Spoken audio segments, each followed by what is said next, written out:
Hi guys, welcome to crick chat Venkatesh. ఈసారి retentions and రిలీజెస్ని మనం ఒక గేమ్గా భావిస్తే అక్కడ player of the match award ఎవరికి ఇస్తాను తెలిసే నేను రాజస్థాన్ రాయల్స్. బికాస్ ఒక పెద్ద డిసడ్వాంటేజ్ని, ఒక పెద్ద లోటుని వాళ్ళు అడ్వాంటేజ్గా మలుచుకున్నారు. సంజు శాంసన్ లాంటి ఒక charismatic cricketer with lot of fan base and their captain and top run getter, అతను వెళ్ళిపోతే టీం నుంచి వెళ్ళిపోవాల్సిన పరిస్థితి ఏర్పడి వెళ్ళిపోతే మీకు చాలా పెద్ద లోటు కావాలి, పెద్ద డిసడ్వాంటేజ్ కావాలి. కానీ వాళ్ళు కొంత హార్డ్ బార్గెనింగ్ చేసి చాలా స్మార్ట్గా వ్యవహరించి దాన్ని అడ్వాంటేజ్గా మలుచుకున్నారు. సంజు శాంసన్కి మేనేజ్మెంట్కి సరిపడలేదు, మనకు తెలుసు ఆ స్టోరీ, మళ్ళీ మనం చెప్పక్కర్లేదు. దానివల్ల అతను వెళ్ళిపోవడం ఖాయం. వెళ్ళిపోవాలనుకున్నాడు, they could not stop him also. వెళ్ళిపోతా అనుకున్నప్పుడు మరి చాలా టీమ్స్ అతని మీద ఇంట్రెస్ట్ చూపించాయి.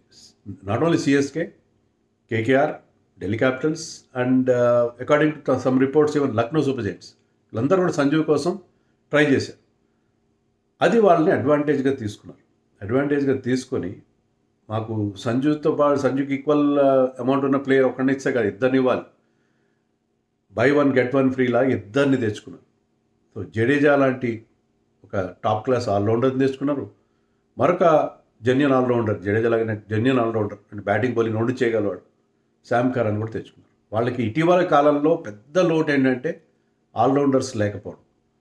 దానివల్ల అశ్విన్ని కాస్త ముందు పంపించడం, లాంగ్ టైల్ ఉండడం, ఇలాంటివన్నీ చూసాం మనం. సో ఒకరికి ఇద్దరు జెన్యున్ ఆల్రౌండర్స్ ఒక్కసారిగా టీంలో చేరేసరికి టీం బ్యాలెన్స్ చాలా బాగా ఇంప్రూవ్ అయింది. Already they are very very strong in batting. అయితే ఇక్కడ ఒకటి చెప్పాలి ఏంటంటే, వీళ్ళ ఆక్షన్ స్ట్రాటజీ ఎవరిదో మనకు తెలియదు. ఆక్షన్ స్ట్రాటజీ వల్లనే కాదు, వాళ్ళు మొదటి నుంచి they have invested in youth. దానికి మనం credit should go to Rahul Dravid, ఎందుకంటే జూనియర్ టీమ్స్తో మొదటి నుంచి ఉన్నాడు కాబట్టి యూత్లో వాళ్ళు ఇన్వెస్ట్ చేశారు. యూత్లో ఇన్వెస్ట్ చేయడం అనేది ఇప్పుడు ఇంగ్లీష్లో ఒక సామెత ఉంది, as you so you reap అని చెప్పి. అంటే మీరు కరెక్ట్గా విత్తనాలు చెల్లితే మీకు ఆ ఫలాలు మీకు వస్తాయి. ఆ ఫలాలు వచ్చినాయి. ఇప్పుడు సంజు శాంసన్ లాంటి ప్లేయర్ వెళ్ళిపోయినా కూడా వాళ్ళ బ్యాటింగ్ ఇప్పటికీ స్ట్రాంగ్గా ఎందుకు అనిపిస్తుందంటే జైస్వాల్, రియాన్ పరాగ్, జురెల్ అండ్ తాజాగా వైభవ్ సూర్యవంశీ, వీళ్ళందరినీ వాళ్ళు మొదటి నుంచి వాళ్ళ మీద ఫెయిత్ పెట్టారు. వాళ్ళు అక్కడే గ్రో అయ్యారు. రియాన్ పరాగ్ మొదట్లో ఫెయిల్ అయినా అతని మీద దే కెప్ట్ ఫెయిత్. జురెల్ మీద పెద్ద అమౌంట్ పెట్టి అతన్ని రిటైన్ చేసుకున్నారు. జైస్వాల్ కూడా 1-2 సీజన్స్ స్ట్రగుల్ అయ్యాడు. తర్వాత he he's become a top star.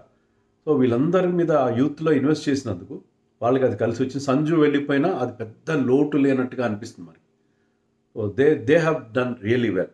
And ఇప్పుడు వాళ్ళు ఏం చేశారంటే ఆక్షన్లోకి వెళ్ళాక ముందే ట్రేడింగ్లో వాళ్ళు బ్రహ్మాండంగా, ట్రేడింగ్లో మనం అనుకున్నట్టుగా ఇద్దరు ప్లేయర్ని చెన్నై తెచ్చుకోవడం కాకుండా లాస్ట్ మినిట్లో they got Donovan Ferreira also from Delhi Capitals. Nitish రాణాని ఇచ్చేశారు, డొనోవన్ ఫెరెరాని తెచ్చుకున్నారు. ఎందుకంటే నితీష్ రాణా ఇది టాప్ ఆర్డర్ ప్లేయర్. వీళ్ళకి టాప్ ఆర్డర్లో అందరూ ఉన్నారు, జురేల్ ఉన్నాడు, Riyan Parag, they needed a finisher.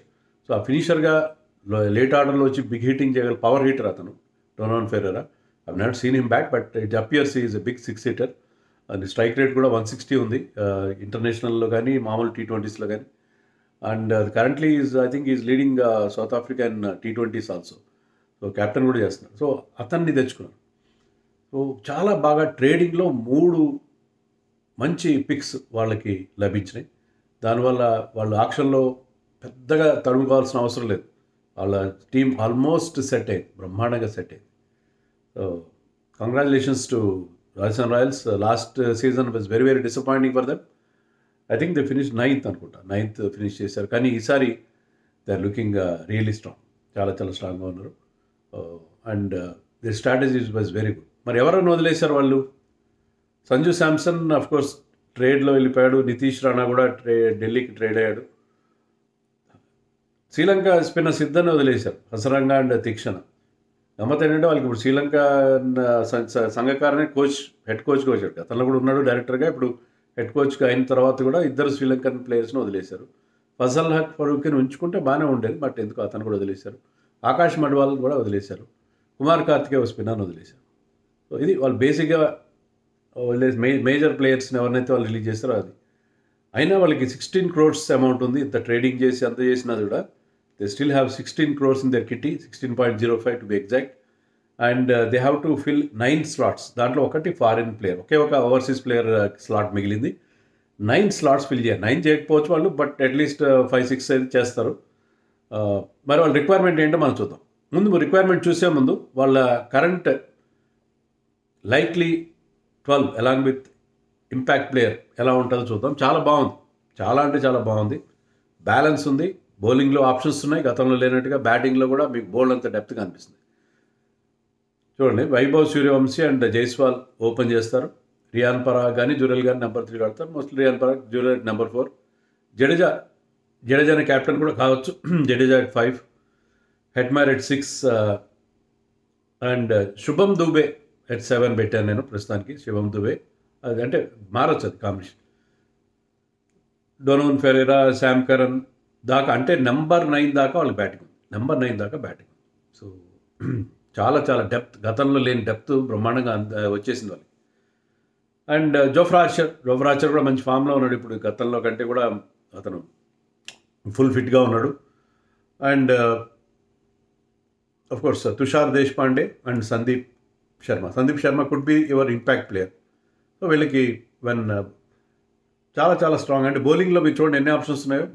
4 pacers ఉన్నారు. శామ్ కరన్తో కలిసి Jofra, Tushar and Sandeep. So 4 pacers ఉన్నారు. స్పిన్లో మీకు జడేజా ఒక్కడే స్పెషలిస్ట్ స్పిన్నర్ ఉన్నాడు, course allrounder. Riyan Parag, Donovan Ferreira కూడా off break bowling, off spin bowling వేయగలుగుతారు. వాళ్ళకి బోల్డ్ అనే ఆప్షన్స్ ఉన్నాయి. 6 ఫ్రంట్ లైన్ ఆప్షన్స్ ఉన్నాయి. ప్లస్ దే హ్యావ్ ఇద్దరు పార్ట్ టైమర్స్ కూడా వాళ్ళకి అవైలబుల్ ఉన్నారు. సో చాలా చాలా స్ట్రాంగ్గా ఇప్పుడు మనకి టీం కనిపిస్తుంది. 6 ఉన్నాయి, 5 ఉన్నాయి అనుకుంటా. 6 ఉన్నాయి, 6 ఆప్షన్స్ ఉన్నాయి if you consider Donovan as bowler. So చాలా స్ట్రాంగ్గా కనిపిస్తుంది ఇప్పుడు టీం. అయితే ఉన్నప్పటికీ కూడా మరి స్పిన్నర్స్ లేరు. ఈవెన్ కుమార్ కార్తికేయని ఇద్దరు శ్రీలంకన్ స్పిన్నర్స్ వదిలేశారు కాబట్టి they don't have any backup spinners, specialist spinners, front line spinners లేరు కాబట్టి they have to do shopping for spinners. So spinners వాళ్ళు they can go for Ravi Bishnoi. 16 కోట్లలో మేజర్ అమౌంట్ అతని మీద పెట్టచ్చు వాళ్ళు. బిష్నోయ్ రాజస్థాన్కి చెందినవాడు, లోకల్. సో బాగుంటుంది, రాజస్థాన్కి ఆడాడు. So Bishnoi is a good choice అవుతుంది వాళ్ళకి, బిష్నోయ్ని కనుక తీసుకుంటే. And they can also go for Adam Zampa గతంలో కూడా ఆడాడు వీళ్ళకి. యాడమ్ జాంపా 2-3 క్రోర్స్లో వస్తాడు. ఎక్కువ అమౌంట్ కూడా పెట్టాల్సిన అవసరం లేదు, ఫారిన్ స్పిన్నర్ కాబట్టి. బిష్నోయ్కి అయితే ఎక్కువ అమౌంట్ పెట్టాలి, 10 crores మినిమం పెట్టాల్సి వస్తుందని అనుకుంటున్నాను నేను. ఇక్కడ చాలా టీమ్స్ అలాంటి ఒక లెగ్ స్పిన్నర్ కోసం వెళ్తారు. సో ఆ స్పిన్నర్స్ కోసం వాళ్ళు వెళ్ళే అవకాశం ఉంది.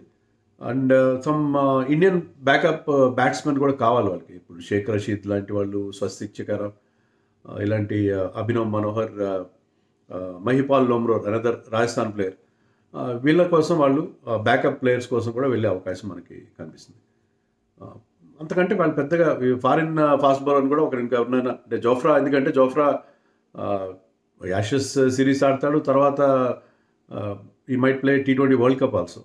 సో అతను కాస్త టైర్డ్గా ఉండొచ్చు, ఏమైనా ఇంజరీ ఇష్యూస్ కూడా ఉండొచ్చు. సో జోఫ్రాకి కోసం ఒక ఉన్న ఫారిన్ స్లాట్లో ఒక ఫారిన్ ఫాస్ట్ బౌలర్ లైక్ క్వాడ్జియా కానీ, even they can go for Pathirana. ఎందుకంటే సంఘకారం ఉన్నాడు కాబట్టి పతిరానాకి వెళ్ళినా మనం ఆశ్చర్యపోవాల్సిన అవసరం లేదు. So they might go for one foreign fast bowler. So వాళ్ళకి మేజర్ ఏంటంటే మీరు టాప్ 5 వాళ్ళు చూడండి, Vaibhav Suryavanshi, Jaiswal, Riyan Parag, Jurel and Jadeja. So top 5 అంతా ఇండియన్ కోర్ ఉంది. ఇండియన్ కోర్ బ్రహ్మాండమైన బ్యాటింగ్ లైనప్ ఉంది. సో వాళ్ళకి ఏంటంటే హెట్మైర్ తప్ప వాళ్ళ బ్యాటింగ్ లైనప్లో మీకు ఫారిన్ ప్లేయర్స్ లేరు. So they can have a foreign spinner, ఇద్దరు ఫారిన్ ఫాస్ట్ బౌలర్స్ని పెట్టుకోవచ్చు, ఇంకో ఫారిన్ ఆల్రౌండర్ని పెట్టుకోవచ్చు. So they have got that luxury. So ఎందుకంటే ఇండియన్ బ్యాటింగ్ అంత స్ట్రాంగ్గా ఉంది కాబట్టి, ఒకప్పుడు ముంబైకి ఉన్నట్టుగా. So they will have that luxury. So last time disappointing season తర్వాత they can do very well this season అని నేను అనుకుంటున్నాను. అంటే on paper at least they are looking very very strong. Captain ఎవరు చేస్తారు? క్యాప్టెన్కి చాలా ఆప్షన్స్ ఉన్నాయి. వాళ్ళే చెప్పారు మంచ్ ఆఫ్ ఆప్షన్స్ అని చెప్పి. ఎందుకంటే Riyan Parag last year already కొన్ని మ్యాచెస్లో లీడ్ చేశాడు సంజు ఆప్షన్స్లో. Jaiswal is aspiring for captaincy. Jadeja అలాగే ఉన్నాడు. And of course Sam Curran and Donovan Ferreira వాళ్ళు నేషనల్ టీమ్స్ లీడ్ చేసిన వాళ్ళు. I don't know whether Hetmyer has led West Indies, చేయలేదు అనుకుంటా. సో అతను కూడా ఎక్స్పీరియన్స్ కదా. సో వీళ్ళు ఎవరినైనా captain, even Jurel can be made A captain. So వాళ్ళ క్యాప్టెన్సీ ఆప్షన్స్ బోలెడన్ని మనకు కనిపిస్తున్నాయి. బట్ ఐ థింక్ జడేజాకే ఇస్తారన్నట్టుగా మనకి న్యూస్ వస్తుంది. జడేజా ప్రూవ్ చేసుకోవాలి, ఎందుకంటే చెన్నైలో బ్రీఫ్గా హీ లెడ్ చెన్నై. కానీ ధోని నీడలో ఉండిపోయి, షాడోలో ఉండిపోయి ఈ కుడ్ నాట్ డూ వెల్. కానీ ఇక్కడ టీం బాగుంది. Originally is from Rajasthan team lead చేశాడు. సో కాబట్టి ఇక్కడ జడేజా క్యాప్టెన్సీ స్కిల్స్ కూడా మనం చూసే అవకాశం ఉంది. సో ఇక్కడ I think he will prove himself to be good captain as in Rajasthan అని మనం ఎక్స్పెక్ట్ చేయొచ్చు. So Rajasthan looking very very strong and they have done really well in ట్రేడ్లోనే వాళ్ళు టాపర్ అయిపోయారు.